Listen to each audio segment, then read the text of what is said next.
George with By George HR Solutions, and I'm here today to talk about 5 tips in 5 minutes. And today we're going to talk about something that a lot of organizations, companies, businesses have been talking about. It's been in our news, it's been in our media, and really want to talk about how we can prevent some of these things from happening. And so it's 5 things all organizations should know to avoid sexual harassment in the workplace. And so we're going to get started.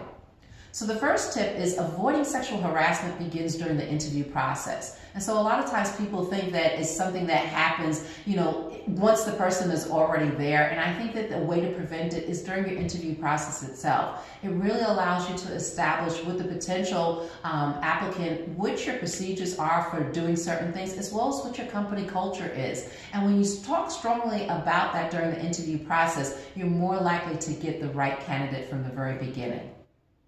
The second step is onboarding is crucial.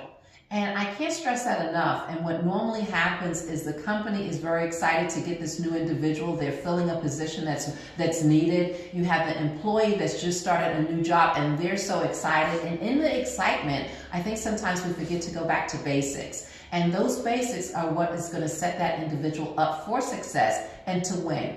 It is also another time to establish what your company and culture is and be very consistent on how certain things are handled within the company itself. You have all the contact people, the go-to people. It really lets the employee know that they are valuable itself and that you really want to make sure that they succeed.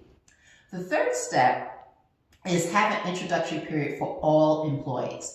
And so an introductory period is a time, and it allows you to put things in place to really find out or monitor how that employee is doing during this time frame. It's a way to give feedback to them also, to let them know what they're doing right, things that they may need to improve on, but it really lets them know that you are very involved, you're very engaged, and that you're aware of what's happening. So having that introductory period really allows you to establish certain things, and it also allows you to find out, is this a person that's going to fit into our company and culture?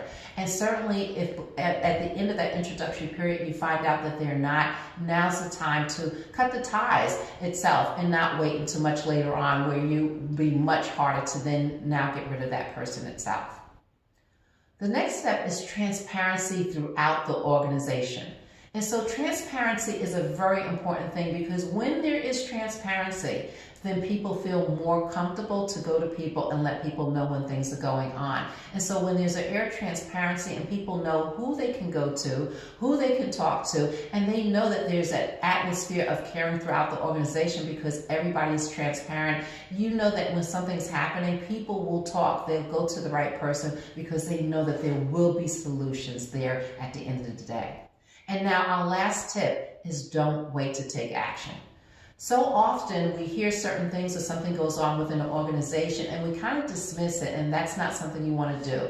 It's take action immediately, investigate, find out all the details, because it's during this time frame that you really can avoid any further occurrences and make sure that you really handle this particular incident once and for all.